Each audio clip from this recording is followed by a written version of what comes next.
Halo warga sipil sekalian, baru aja hari ini gue pergi nonton sidang secara langsung di Pengadilan Jakarta Timur, yang mana sidang itu membahas soal kasus hukum Bang Haris Azhar dan Fathia, yang mana mereka dituntut hukuman pidana karena membuat konten di YouTube. Dan ya yang menjerat mereka apalagi kalau bukan UU ITE pasal 27 gitu.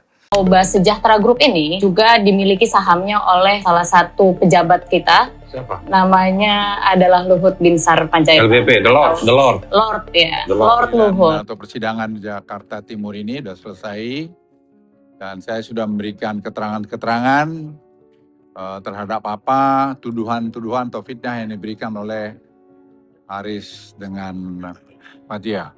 Nah, gue datang ke situ. Jujur kasus ini adalah kasus yang sudah lama gue ikutin dan gue sangat deg-degan dan gue sangat-sangat berharap serta berdoa semoga Bang Haris Azhar dan Fathia bisa memenangkan kasus ini karena ya dampak dari kasus ini bisa sangat besar sekali.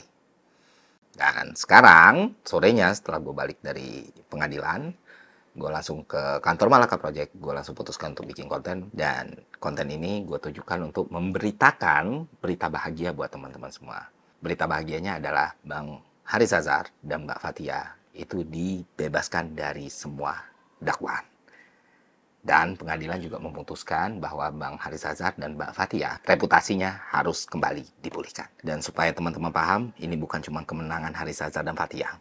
Ini adalah kemenangan kita semua. Fathia Maulidiyanti dan Haris Azhar divonis bebas dalam sidang putusan pencemaran nama baik Menteri Koordinator Bidang Kemaritiman Luhut Binsar Panjaitan di Pengadilan Negeri Jakarta Timur Senin pagi tadi. Majelis hakim menilai kedua terdakwa tidak terbukti melakukan tindak pidana. Dulu ya saya ya, benar gue ya. Baik teman-teman semuanya, terima kasih. Pertama saya ingin mengucapkan terima kasih yang banyak buat tim lawyer saya. Saya minta aplaus dulu yang paling keren. Dan kedua, saya juga terima kasih sama Bang Haris yang selalu menguatkan saya selama ini. Semoga perjuangan kita bisa terus berlanjut untuk demokrasi, keadilan, dan hak asasi manusia di Indonesia. Kemenangan gerakan sosial, kemenangan konten kreator, dan kemenangan rakyat Indonesia.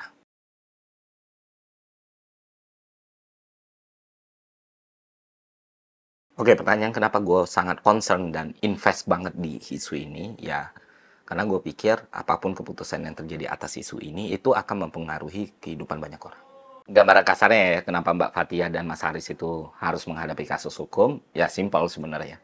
Mereka buat konten di YouTube, yang mana konten itu membahas soal penelitian atau jurnal akademik, yang mana dalam penelitian itu melibatkan nama salah satu pejabat di Republik Indonesia, yaitu Pak Luhut Binsar Panjaitan.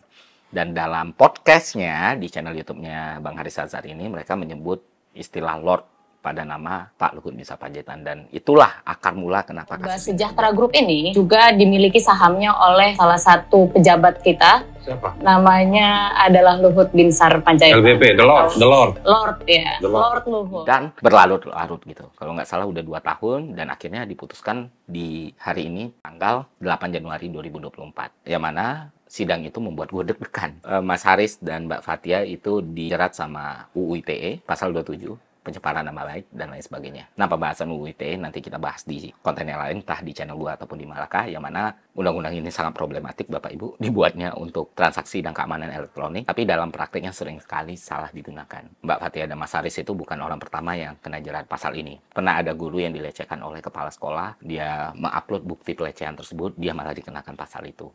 Banyak sekali yang sudah jadi korban, dan termasuk kalau kalian ingat salah satu kasus pertama yang heboh itu koinnya Prita ya. Nah, itu juga UU ITE, dan sekarang kena di Mas Haris dan Mbak Fathia. Nah, dalam podcast itu Mas Haris dan Mbak Fathia memang membahas soal isi jurnal penelitian itu ya, tentang keterlibatan dan lain sebagainya. Apakah keterlibatan itu benar? Apakah keterlibatan itu tidak benar? Itu bukan koridor gue untuk membahas. Tapi seenggaknya mereka tidak dalam tendensi untuk menyerang personality, in my humble opinion ya. Mereka cuma membahas jurnal itu dan mereka memang membahas soal penelitian itu. Nah, masalahnya ternyata itu membuat pihak lain tersinggung dan akhirnya dibawa ke pengadilan. Gue sebagai konten kreator dan orang yang sering bikin konten yang dinilai orang cukup berbahaya, ya jelas deg-degan lah. Bayangin, lu buat konten Pak, lu buat konten di YouTube, lu meneliti sesuatu, lu melihat sesuatu yang tidak beres, lu bahas supaya jadi diskursus dan lu harus dipolisikan karena itu. Wow, Gue pikir kalau apa yang dilakukan Mas Haris Azhar dan Mbak Fathia ini nggak aman, maka kita semua tidak aman. Om Deddy Corbuzier buat podcast nggak aman, gua ngomong di depan kamera nggak aman, Detektif Aldo nggak aman, Guru Gembul nggak aman. Bayangin seberapa mudahnya untuk menjerat orang ke dalam pengadilan kalau ternyata dari satu podcast YouTube lu bisa dipenjara. Nah, ini jelas tidak memberikan edukasi yang baik dan manfaat yang baik untuk masyarakat ya. Kenapa demikian? Karena baik itu konten kreator, jurnalis, masyarakat ketika dia ingin menyuarakan sesuatu dan beropini atas sesuatu di negara yang sangat demokratis ini. Karena itu akan membatasi semua kebebasan masyarakat, baik itu masyarakat biasa, konten kreator, jurnalis untuk beropini dan berpendapat di negara yang seharusnya demokratis ini. Dan jelas itu merugikan banyak pihak. Makanya kalau sampai mereka kena pidana waktu itu, ya mungkin apa yang selama ini kalian lihat di konten-kontennya Ferry Irwandi itu nggak akan nongol lagi. Ya mungkin gue bakal upload hal yang lebih aman gitu, kayak review makanan atau review squishy or something like that. Nah, kalau kalian tertarik untuk mempelajari kasusnya lebih dalam, kalian bisa baca-baca artikelnya di Kontras atau bisa juga di tulisan-tulisannya YLBHI atau di sosial media mereka. Dan kalian bisa juga nonton pembahasan atau konten yang sudah dibuat oleh Narasi TV. Kegaduhan antara Menko Maritim dan Investasi, Luhut Binsar Panjaitan, dengan Haris Azhar dan Fathia memasuki babak yang baru. Luhut tidak terima disebut Lord dan dituding memiliki atau pernah berbisnis tambang di Papua. Nah, di situ penjelasannya lebih lengkap lah. Bagaimana kronologisnya, bagaimana gugatannya, bagaimana prosesnya.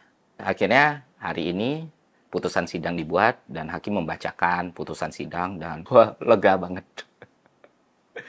Dan bahkan gue bersorak gitu, dan bahkan gue seneng banget. Alhamdulillah Mas Haris Azhar dan Mbak Fathia bebas dari dakwah apapun. Dan ini adalah berita bahagia untuk kita semua ya. Dan ketika tahu kasus ini, kemarin gue kontak-kontakan langsung sama YLBHI-nya dan sama orang kontrasnya juga. Gue dan teman-teman di Malaka Project komit buat support Mas Haris dan Mbak Fathia.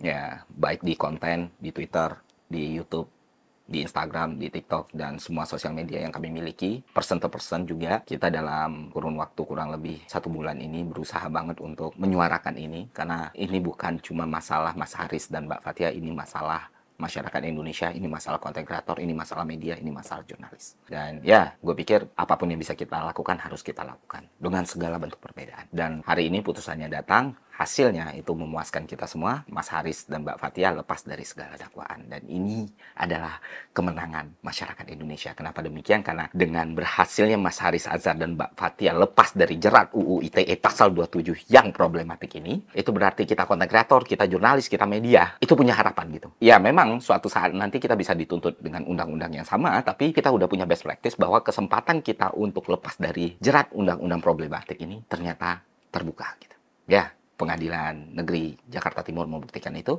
Mas Haris bebas, Mbak Fathia bebas, dan mereka wajib dipulihkan reputasinya. Dan gue sebagai konten kreator, apalagi SI video, apalagi beberapa video gue bentuknya investigasi, diskusi, atau bahkan debat, atau mengkritisi pemikiran orang, jelas sangat-sangat lega dengan putusan ini. Dan gue harap tidak ada lagi orang-orang yang menggunakan UU ITE, khususnya pasal 27 ini. Dan gue harap penggunaan UU ITE pasal 27 sebagai bentuk represi atau bentuk mengekang kebebasan berpendapat atau kebebasan orang mengkritik dan beropini, ke depannya itu sudah semakin hilang. Karena kalau terus dibiarkan ini akan sangat berdampak bagi demokrasi Indonesia.